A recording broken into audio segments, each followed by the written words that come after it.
अगर पिछले करीब 20 सालों से दुनिया एक सवाल पूछ रही थी कि क्या गाजा कभी हमास के बिना चल सकता है, तो अब पहली बार ऐसा लग रहा है कि इस सवाल का जवाब मिल सकता है। क्योंकि 2007 से गाजा पर शासन करने वाला हमास, जिसने इजराइल के साथ कई युद्ध लड़े और जिसे दुनिया के सबसे विवादित संगठनों में गिना जाता है, अब कथित तौर पर गाजा की सरकार छोड़ने के लिए तैयार हो गया है। लेकिन क्या इसका मतलब है कि मिडिल ईस्ट में अब शांति आ जाएगी, या फिर ये सिर्फ एक बड़ी घोषणा है जिसकी सच्चाई जमीन पर कुछ और होगी? क्योंकि इस पूरे समझौते के पीछे America, Donald Trump, Qatar, Egypt और तुर्की जैसे देश और नेता हैं। लेकिन दूसरी तरफ इजराइल अभी भी पूरी तरह भरोसा करने को तैयार नहीं है। इसलिए आज समझेंगे कि आखिर गाजा में क्या बदलने वाला है, हमास ने ऐसा फैसला क्यों लिया, इस नए पीस प्लान में क्या क्या है, और सबसे बड़ा सवाल, क्या ये हमास के अंत की शुरुआत है? रिपोर्ट्स के मुताबिक कई अमेरिकन अधिकारियों ने इसे सीज़फायर के बाद का सबसे बड़ा डिप्लोमेटिक ब्रेक थ्रू बताया है। बताया जा रहा है कि हमास ने एक ऐसे इंटरनेशनल रोड मैप पर सहमति जताई है जिसमें उसे सिर्फ सरकार ही नहीं छोड़नी होगी, बल्कि अपनी सैन्य ताकत यानी हथियारों का नियंत्रण भी छोड़ना होगा। यानी अब गाजा में सिर्फ राजनीतिक बदलाव नहीं होगा, बल्कि सुरक्षा व्यवस्था भी बदलेगी। अगर ये योजना लागू होती है तो हमास की जगह एक नई संस्था काम करेगी जिसका नाम होगा national committee for the administration of Gaza, यानी NCAG। यही संस्था गाजा का प्रशासन चलाएगी, कानून व्यवस्था संभालेगी और अंदरूनी सुरक्षा की जिम्मेदारी लेगी। इस योजना का सबसे बड़ा सिद्धांत है one authority, one law, one weapon, यानी गाजा में सिर्फ एक सरकार होगी, एक कानून होगा और हथियार रखने का अधिकार भी सिर्फ उसी सरकारी संस्था के पास होगा। अब तक गाजा में हमास ही सरकार भी था, पुलिस भी था और उसका अपनी सैन्य ताकत भी थी। नई योजना में इस पूरे सिस्टम को खत्म करने की बात कही गई है। अब सवाल है कि हमास ऐसा क्यों करेगा? जिस संगठन ने इतने साल संघर्ष किया वो अचानक सत्ता छोड़ने के लिए क्यों तैयार हुआ? इसकी सबसे बड़ी रीजन है पिछले कई महीनों का युद्ध, लगातार लड़ाई, भारी तबाही, खराब होती आर्थिक स्थिति, दुनिया भर का दबाव और गाजा के लोगों की मुश्किलों ने हमास पर काफी दबाव बनाया है। दूसरी तरफ कतर, इजिप्ट और तुर्की लगातार दोनों पक्ष के बीच बातचीत करवाते रहे। इस बार अमेरिका ने सिर्फ युद्ध रोकने की बात नहीं की, बल्कि गाजा के लिए एक पूरा नया प्रशासनिक मॉडल सामने रखा। डोनाल्ड ट्रंप ने भी इस योजना को अपनी गाजा पीस इनिशिएटिव का अहम हिस्सा बताया। उन्होंने कहा कि अब गाजा ऐसी पैलेस्टीनियन एडमिनिस्ट्रेशन के हाथ में होना चाहिए जो लोगों की सेवा करे, किसी हथियारबंद संगठन की नहीं। यानी अमेरिका सिर्फ सीज़फायर नहीं बल्कि गाजा का पूरा गवर्नेंस सिस्टम बदलना चाहता है। अब समझते हैं कि ये बदलाव कैसे होगा। ये सब एक दिन में नहीं होगा। पूरी प्रक्रिया करीब 200 से 350 दिनों यानी लगभग 7 महीने से 1 साल तक चल सकती है। सबसे पहले पूरे गाजा में बदलाव एक साथ नहीं होगा, इसे इलाके इलाके में लागू किया जाएगा। जहां जांच पूरी होगी और सब कुछ सही पाया जाएगा वहां हमास पीछे हटेगा और नई अथॉरिटी जिम्मेदारी संभालेगी। उसी के साथ इजराइल की सेना भी धीरे धीरे उन इलाकों से पीछे हटेगी। यानी हमास का पीछे हटना और इजराइल का विड्रॉल दोनों एक दूसरे से जुड़े होंगे। इस योजना के तहत एक इंटरनेशनल स्टेबलाइजेशन फोर्स भी बनाई जाएगी। बताया जा रहा है कि इसमें 5000 से ज़्यादा लोग शामिल हो सकते हैं। इनकी जिम्मेदारी होगी नई पैलेस्टीनियन पुलिस को ट्रेनिंग देना, हथियार जमा करवाने की निगरानी करना और पूरे ट्रांजिशन के दौरान सुरक्षा बनाए रखना। यानी सिर्फ कागज पर समझौता नहीं होगा, बल्कि उसे जमीन पर लागू करने के लिए भी अंतर्राष्ट्रीय व्यवस्था बनाई जाएगी। न्यू बनने वाली नेशनल कमेटी कोई राजनीतिक पार्टी नहीं होगी। इसमें गाजा, वेस्ट बैंक और विदेशों में रहने वाले पैलेस्टीनियन प्रोफेशनल्स और एक्सपर्ट शामिल किए जाएंगे। मकसद ये है कि गाजा की सरकार ऐसे लोगों के हाथ में हो जो प्रशासन चला सके, ना कि किसी हथियारबंद संगठन के।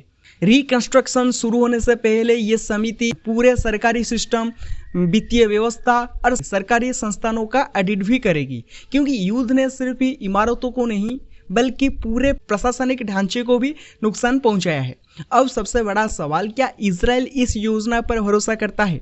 फिलहाल जवाब है नहीं। इजराइल की सबसे बड़ी चिंता ये है कि कहीं हमास सिर्फ सरकार छोड़ने का दिखावा तो नहीं कर रहा, यानी ऊपर से सत्ता छोड़ दे लेकिन पीछे से अपना प्रभाव और हथियार बनाए रखे।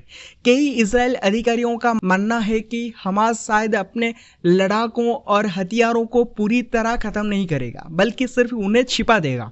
इजराइल के फॉरेन मिनिस्टर ने तो इसकी तुलना लेबानन में हिजबुल्लाह से कर दी। उनका कहना है कि हमास के लिए ये मायने नहीं रखता कि प्रशासन कौन चला रहा है, अगर उसके पास सैन्य ताकत बनी रहती है तो वही उसकी सबसे बड़ी जीत होगी। इसी रीजन से इजराइल बार बार कह रहा है कि असली परीक्षा समझौते पर हस्ताक्षर नहीं बल्कि हथियार जमा करवाने की होगी। इसी कारण इस पूरी योजना को जीरो ट्रस्ट फ्रेमवर्क कहा जा रहा है, यानी किसी भी पक्ष पर आंख बंद करके भरोसा नहीं किया जाएगा। हर चरण की अलग अलग जांच और वेरिफिकेशन होगी। जब तक ये साबित नहीं होगा कि तय शर्तें पूरी हुई है तब तक अगला चरण शुरू नहीं होगा। इसी रीजन से इसे कंडीशंस बेस्ड इम्प्लीमेंटेशन कहा जा रहा है। दूसरी तरफ हमास की तरफ से भी संकेत मिले हैं कि हथियार छोड़ने की प्रक्रिया पर अभी पूरी सहमति नहीं बनी है। हमास चाहता है कि पहले इजराइल अपनी सेना पीछे हटाए, जबकि इजराइल चाहता है कि पहले हमास पूरी तरह हथियार छोड़े। यही इस पूरे समझौते का सबसे बड़ा विवाद बना हुआ है। इसलिए कई एक्सपर्ट्स इसे बड़ी सफलता तो मान रहे हैं, लेकिन पक्की शांति नहीं, क्योंकि मिडिल ईस्ट का इतिहास बताता है कि समझौता करना आसान होता है लेकिन उन्हें पूरी तरह लागू करना बहुत मुश्किल होता है। अब पहली बार ऐसा लग रहा है कि इस सवाल का जवाब मिल सकता है, क्योंकि 2007 से गाजा पर शासन करने वाला हमास, जिसने इजराइल के साथ कई युद्ध लड़े और जिसे दुनिया के सबसे विवादित संगठनों में गिना जाता है, अब कथित तौर पर गाजा की सरकार छोड़ने के लिए तैयार हो गया है। लेकिन क्या इसका मतलब है कि मिडिल ईस्ट में अब शांति आ जाएगी, या फिर ये सिर्फ एक बड़ी घोषणा है जिसकी सच्चाई जमीन पर कुछ और होगी? क्योंकि इस पूरे समझौते के पीछे America, Donald Trump, Qatar, Egypt और तुर्की जैसे देश और नेता हैं। लेकिन दूसरी तरफ इजराइल अभी भी पूरी तरह भरोसा करने को तैयार नहीं है। इसलिए आज समझेंगे कि आखिर गाजा में क्या बदलने वाला है, हमास ने ऐसा फैसला क्यों लिया, इस नए पीस प्लान में क्या क्या है, और सबसे बड़ा सवाल, क्या ये हमास के अंत की शुरुआत है? रिपोर्ट्स के मुताबिक कई अमेरिकन अधिकारियों ने इसे सीज़फायर के बाद का सबसे बड़ा डिप्लोमेटिक ब्रेक थ्रू बताया है। बताया जा रहा है कि हमास ने एक ऐसे इंटरनेशनल रोड मैप पर सहमति जताई है जिसमें उसे सिर्फ सरकार ही नहीं छोड़नी होगी बल्कि अपनी सैन्य ताकत यानी हथियारों का नियंत्रण भी छोड़ना होगा। यानी अब गाजा में सिर्फ राजनीतिक बदलाव नहीं होगा बल्कि सुरक्षा व्यवस्था भी बदलेगी। अगर ये योजना लागू होती है तो हमास की जगह एक नई संस्था काम करेगी जिसका नाम होगा national committee for the administration of Gaza, यानी NCAG। यही संस्था गाजा का प्रशासन चलाएगी, कानून व्यवस्था संभालेगी और अंदरूनी सुरक्षा की जिम्मेदारी लेगी। इस योजना का सबसे बड़ा सिद्धांत है one authority, one law, one weapon, यानी गाजा में सिर्फ एक सरकार होगी, एक कानून होगा और हथियार रखने का अधिकार भी सिर्फ उसी सरकारी संस्था के पास होगा। अब तक गाजा में हमास ही सरकार भी था, पुलिस भी था और उसका अपनी सैन्य ताकत भी थी। नई योजना में इस पूरे सिस्टम को खत्म करने की बात कही गई है। अब सवाल है कि हमास ऐसा क्यों करेगा? जिस संगठन ने इतने साल संघर्ष किया वो अचानक सत्ता छोड़ने के लिए क्यों तैयार हुआ? इसकी सबसे बड़ी रीज़न है पिछले कई महीनों का युद्ध। लगातार लड़ाई, भारी तबाही, खराब होती आर्थिक स्थिति, दुनिया भर का दबाव और गाजा के लोगों की मुश्किलों ने हमास पर काफ़ी दबाव बनाया है। दूसरी तरफ कतर, इजिप्ट और तुर्की लगातार दोनों पक्ष के बीच बातचीत करवाते रहे। इस बार अमेरिका ने सिर्फ युद्ध रोकने की बात नहीं की बल्कि गाजा के लिए एक पूरा नया प्रशासनिक मॉडल सामने रखा। डोनाल्ड ट्रंप ने भी इस योजना को अपनी गाजा पीस इनिशिएटिव का अहम हिस्सा बताया। उन्होंने कहा कि अब गाजा ऐसी पैलेस्टीनियन एडमिनिस्ट्रेशन के हाथ में होना चाहिए जो लोगों की सेवा करे, किसी हथियारबंद संगठन की नहीं। यानी अमेरिका सिर्फ सीज़फायर नहीं बल्कि गाजा का पूरा गवर्नेंस सिस्टम बदलना चाहता है। अब समझते हैं कि ये बदलाव कैसे होगा। ये सब एक दिन में नहीं होगा। पूरी प्रक्रिया करीब 200 से 350 दिनों यानी लगभग 7 महीने से 1 साल तक चल सकती है। सबसे पहले पूरे गाजा में बदलाव एक साथ नहीं होगा। इसे इलाके इलाके में लागू किया जाएगा। जहां जांच पूरी होगी और सब कुछ सही पाया जाएगा वहां हमास पीछे हटेगा और नई अथॉरिटी जिम्मेदारी संभालेगी। उसी के साथ इजराइल की सेना भी धीरे धीरे उन इलाकों से पीछे हटेगी। यानी हमास का पीछे हटना और इजराइल का विड्रॉल दोनों एक दूसरे से जुड़े होंगे। इस योजना के तहत एक इंटरनेशनल स्टेबलाइजेशन फोर्स भी बनाई जाएगी। बताया जा रहा है कि इसमें 5000 से ज़्यादा लोग शामिल हो सकते हैं। इनकी जिम्मेदारी होगी नई पैलेस्टीनियन पुलिस को ट्रेनिंग देना, हथियार जमा करवाने की निगरानी करना और पूरे ट्रांजिशन के दौरान सुरक्षा बनाए रखना। यानी सिर्फ कागज पर समझौता नहीं होगा बल्कि उसे जमीन पर लागू करने के लिए भी अंतर्राष्ट्रीय व्यवस्था बनाई जाएगी। न्यू बनने वाली नेशनल कमेटी कोई राजनीतिक पार्टी नहीं होगी। इसमें गाजा, वेस्ट बैंक और विदेशों में रहने वाले पैलेस्टीनियन प्रोफेशनल्स और एक्सपर्ट शामिल किए जाएंगे। मकसद ये है कि गाजा की सरकार ऐसे लोगों के हाथ में हो जो प्रशासन चला सके, ना कि किसी हथियारबंद संगठन के। रिकंस्ट्रक्शन शुरू होने से पहले ये समिति पूरे सरकारी सिस्टम, वित्तीय व्यवस्था और सरकारी संस्थानों का ऑडिट भी करेगी, क्योंकि युद्ध ने सिर्फ इमारतों को नहीं बल्कि पूरे प्रशासनिक ढांचे को भी नुकसान पहुंचाया है। अब सबसे बड़ा सवाल, क्या इजराइल इस योजना पर भरोसा करता है? फिलहाल जवाब है नहीं। इजराइल की सबसे बड़ी चिंता ये है कि कहीं हमास सिर्फ सरकार छोड़ने का दिखावा तो नहीं कर रहा, यानी ऊपर से सत्ता छोड़ दे लेकिन पीछे से अपना प्रभाव और हथियार बनाए रखे। कई इजराइल अधिकारियों का मानना है कि हमास शायद अपने लड़ाकों और हथियारों को पूरी तरह खत्म नहीं करेगा बल्कि सिर्फ उन्हें छिपा देगा। इजराइल के फॉरेन मिनिस्टर ने तो इसकी तुलना लेबानन में हिजबुल्लाह से कर दी। उनका कहना है कि हमास के लिए ये मायने नहीं रखता कि प्रशासन कौन चला रहा है, अगर उसके पास सैन्य ताकत बनी रहती है तो वही उसकी सबसे बड़ी जीत होगी।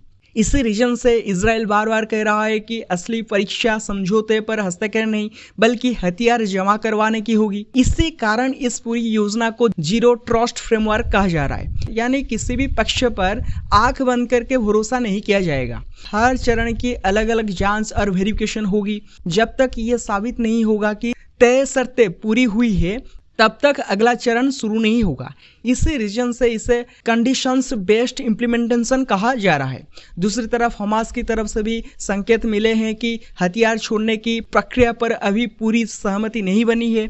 हमास चाहता है कि पहले इजराइल अपनी सेना पीछे हटाए, जबकि इजराइल चाहता है कि पहले हमास पूरी तरह हथियार छोड़े। यही इस पूरे समझौते का सबसे बड़ा विवाद बना हुआ है। इसलिए कई एक्सपर्ट्स इसे बड़ी सफलता तो मान रहे हैं लेकिन पक्की शांति नहीं, क्योंकि मिडिल ईस्ट का इतिहास बताता है कि समझौता करना आसान होता है लेकिन उन्हें पूरी तरह लागू करना बहुत मुश्किल होता है। लेकिन क्या इसका मतलब है कि मिडिल ईस्ट में अब शांति आ जाएगी, या फिर ये सिर्फ एक बड़ी घोषणा है जिसकी सच्चाई जमीन पर कुछ और होगी? क्योंकि इस पूरे समझौते के पीछे America, Donald Trump, Qatar, Egypt और तुर्की जैसे देश और नेता हैं। लेकिन दूसरी तरफ इजराइल अभी भी पूरी तरह भरोसा करने को तैयार नहीं है। इसलिए आज समझेंगे कि आखिर गाजा में क्या बदलने वाला है, हमास ने ऐसा फैसला क्यों लिया, इस नए पीस प्लान में क्या क्या है, और सबसे बड़ा सवाल, क्या ये हमास के अंत की शुरुआत है? रिपोर्ट्स के मुताबिक कई अमेरिकन अधिकारियों ने इसे सीज़फायर के बाद का सबसे बड़ा डिप्लोमेटिक ब्रेक थ्रू बताया है। बताया जा रहा है कि हमास ने एक ऐसे इंटरनेशनल रोड मैप पर सहमति जताई है जिसमें उसे सिर्फ सरकार ही नहीं छोड़नी होगी बल्कि अपनी सैन्य ताकत यानी हथियारों का नियंत्रण भी छोड़ना होगा। यानी अब गाजा में सिर्फ राजनीतिक बदलाव नहीं होगा बल्कि सुरक्षा व्यवस्था भी बदलेगी। अगर ये योजना लागू होती है तो हमास की जगह एक नई संस्था काम करेगी जिसका नाम होगा national committee for the administration of Gaza यानी NCAG। यही संस्था गाजा का प्रशासन चलाएगी, कानून व्यवस्था संभालेगी और अंदरूनी सुरक्षा की जिम्मेदारी लेगी। इस योजना का सबसे बड़ा सिद्धांत है one authority, one law, one weapon, यानी गाजा में सिर्फ एक सरकार होगी, एक कानून होगा और हथियार रखने का अधिकार भी सिर्फ उसी सरकारी संस्था के पास होगा। अब तक गाजा में हमास ही सरकार भी था, पुलिस भी था और उसका अपनी सैन्य ताकत भी थी। नई योजना में इस पूरे सिस्टम को खत्म करने की बात कही गई है। अब सवाल है कि हमास ऐसा क्यों करेगा? जिस संगठन ने इतने साल संघर्ष किया वो अचानक सत्ता छोड़ने के लिए क्यों तैयार हुआ? इसकी सबसे बड़ी रीज़न है पिछले कई महीनों का युद्ध, लगातार लड़ाई, भारी तबाही, खराब होती आर्थिक स्थिति, दुनिया भर का दबाव और गाजा के लोगों की मुश्किलों ने हमास पर काफ़ी दबाव बनाया है। दूसरी तरफ कतर, इजिप्ट और तुर्की लगातार दोनों पक्ष के बीच बातचीत करवाते रहे। इस बार अमेरिका ने सिर्फ युद्ध रोकने की बात नहीं की, बल्कि गाजा के लिए एक पूरा नया प्रशासनिक मॉडल सामने रखा। डोनाल्ड ट्रंप ने भी इस योजना को अपनी गाजा पीस इनिशिएटिव का अहम हिस्सा बताया। उन्होंने कहा कि अब गाजा ऐसी पैलेस्टीनियन एडमिनिस्ट्रेशन के हाथ में होना चाहिए जो लोगों की सेवा करे, किसी हथियारबंद संगठन की नहीं। यानी अमेरिका सिर्फ सीज़फायर नहीं बल्कि गाजा का पूरा गवर्नेंस सिस्टम बदलना चाहता है। अब समझते हैं कि ये बदलाव कैसे होगा। ये सब एक दिन में नहीं होगा। पूरी प्रक्रिया करीब 200 से 350 दिनों यानी लगभग 7 महीने से 1 साल तक चल सकती है। सबसे पहले पूरे गाजा में बदलाव एक साथ नहीं होगा, इसे इलाके इलाके में लागू किया जाएगा। जहां जांच पूरी होगी और सब कुछ सही पाया जाएगा वहां हमास पीछे हटेगा और नई अथॉरिटी जिम्मेदारी संभालेगी। उसी के साथ इजराइल की सेना भी धीरे धीरे उन इलाकों से पीछे हटेगी। यानी हमास का पीछे हटना और इजराइल का विड्रॉल दोनों एक दूसरे से जुड़े होंगे।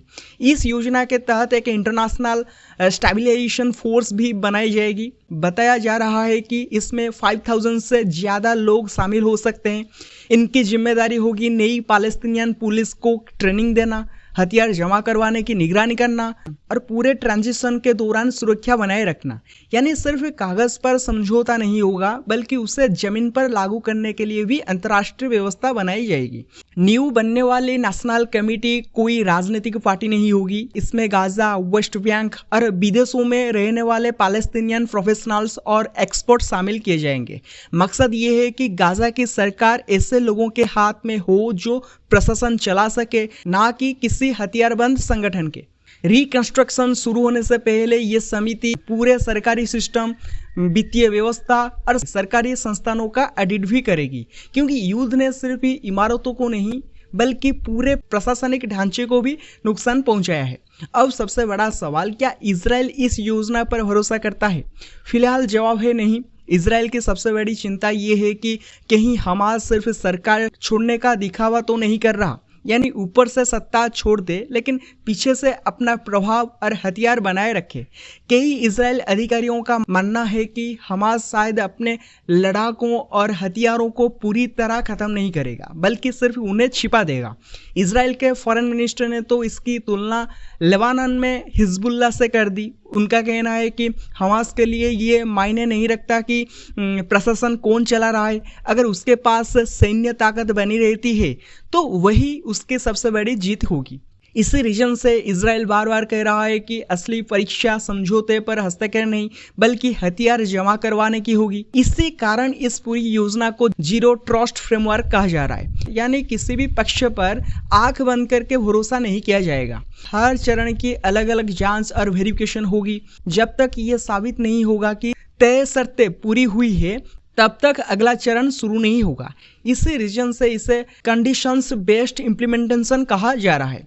दूसरी तरफ हमास की तरफ से भी संकेत मिले हैं कि हथियार छोड़ने की प्रक्रिया पर अभी पूरी सहमति नहीं बनी है। हमास चाहता है कि पहले इजराइल अपनी सेना पीछे हटाए, जबकि इजराइल चाहता है कि पहले हमास पूरी तरह हथियार छोड़े। यही इस पूरे समझौते का सबसे बड़ा विवाद बना हुआ है। इसलिए कई एक्सपर्ट्स इसे बड़ी सफलता तो मान रहे हैं, लेकिन पक्की शांति नहीं। क्योंकि मिडिल ईस्ट का इतिहास बताता है कि समझौता करना आसान होता है, लेकिन उन्हें पूरी तरह लागू करना बहुत मुश्किल होता है। इस पूरे समझौते के पीछे America, Donald Trump, Qatar, Egypt और तुर्की जैसे देश और नेता हैं। लेकिन दूसरी तरफ इजराइल अभी भी पूरी तरह भरोसा करने को तैयार नहीं है। इसलिए आज समझेंगे कि आखिर गाजा में क्या बदलने वाला है, हमास ने ऐसा फैसला क्यों लिया, इस नए पीस प्लान में क्या क्या है, और सबसे बड़ा सवाल, क्या ये हमास के अंत की शुरुआत है।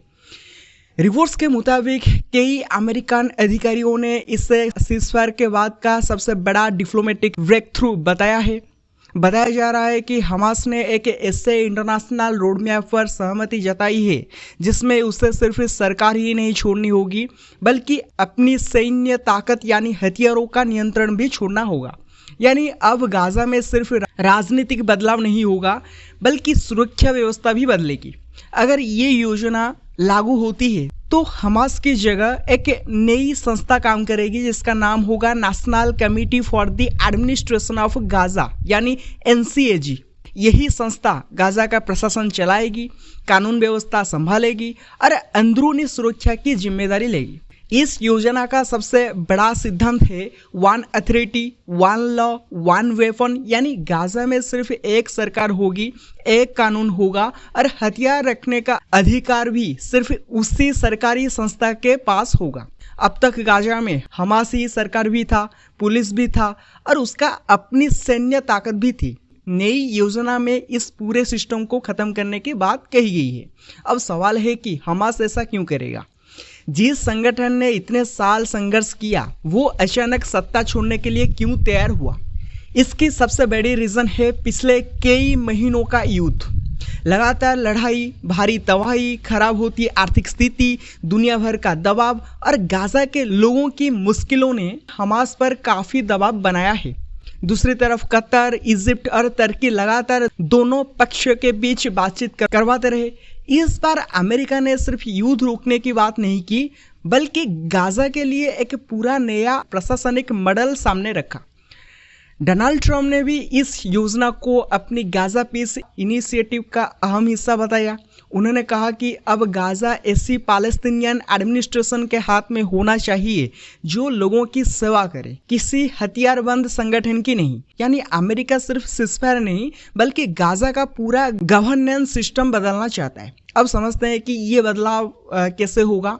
ये सब एक दिन में नहीं होगा। पूरी प्रक्रिया करीब 200 से 350 दिनों यानी लगभग 7 महीने से 1 साल तक चल सकती है। सबसे पहले पूरे गाजा में बदलाव एक साथ नहीं होगा, इसे इलाके इलाके में लागू किया जाएगा। जहां जांच पूरी होगी और सब कुछ सही पाया जाएगा वहां हमास पीछे हटेगा और नई अथॉरिटी जिम्मेदारी संभालेगी। उसी के साथ इजराइल की सेना भी धीरे धीरे उन इलाकों से पीछे हटेगी। यानी हमास का पीछे हटना और इजराइल का विड्रॉल दोनों एक दूसरे से जुड़े होंगे। इस योजना के तहत एक इंटरनेशनल स्टेबलाइजेशन फोर्स भी बनाई जाएगी। बताया जा रहा है कि इसमें 5000 से ज़्यादा लोग शामिल हो सकते हैं। इनकी जिम्मेदारी होगी नई पैलेस्टीनियन पुलिस को ट्रेनिंग देना, हथियार जमा करवाने की निगरानी करना और पूरे ट्रांजिशन के दौरान सुरक्षा बनाए रखना। यानी सिर्फ कागज पर समझौता नहीं होगा बल्कि उसे जमीन पर लागू करने के लिए भी अंतर्राष्ट्रीय व्यवस्था बनाई जाएगी। न्यू बनने वाली नेशनल कमेटी कोई राजनीतिक पार्टी नहीं होगी। इसमें गाजा, वेस्ट बैंक और विदेशों में रहने वाले पैलेस्टीनियन प्रोफेशनल्स और एक्सपर्ट शामिल किए जाएंगे। मकसद ये है कि गाजा की सरकार ऐसे लोगों के हाथ में हो जो प्रशासन चला सके, ना कि किसी हथियारबंद संगठन के। रिकंस्ट्रक्शन शुरू होने से पहले ये समिति पूरे सरकारी सिस्टम, वित्तीय व्यवस्था और सरकारी संस्थानों का ऑडिट भी करेगी, क्योंकि युद्ध ने सिर्फ इमारतों को नहीं बल्कि पूरे प्रशासनिक ढांचे को भी नुकसान पहुंचाया है। अब सबसे बड़ा सवाल, क्या इजराइल इस योजना पर भरोसा करता है? फिलहाल जवाब है नहीं। इजराइल की सबसे बड़ी चिंता ये है कि कहीं हमास सिर्फ सरकार छोड़ने का दिखावा तो नहीं कर रहा, यानी ऊपर से सत्ता छोड़ दे लेकिन पीछे से अपना प्रभाव और हथियार बनाए रखे। कई इजराइल अधिकारियों का मानना है कि हमास शायद अपने लड़ाकों और हथियारों को पूरी तरह खत्म नहीं करेगा बल्कि सिर्फ उन्हें छिपा देगा। इजराइल के फॉरेन मिनिस्टर ने तो इसकी तुलना लेबानन में हिजबुल्लाह से कर दी। उनका कहना है कि हमास के लिए ये मायने नहीं रखता कि प्रशासन कौन चला रहा है, अगर उसके पास सैन्य ताकत बनी रहती है तो वही उसकी सबसे बड़ी जीत होगी। इसी रीजन से इजराइल बार बार कह रहा है कि असली परीक्षा समझौते पर हस्ताक्षर नहीं बल्कि हथियार जमा करवाने की होगी। इसी कारण इस पूरी योजना को जीरो ट्रस्ट फ्रेमवर्क कहा जा रहा है, यानी किसी भी पक्ष पर आंख बंद करके भरोसा नहीं किया जाएगा। हर चरण की अलग अलग जांच और वेरिफिकेशन होगी। जब तक ये साबित नहीं होगा कि तय शर्तें पूरी हुई है तब तक अगला चरण शुरू नहीं होगा। इसी रीजन से इसे कंडीशंस बेस्ड इम्प्लीमेंटेशन कहा जा रहा है।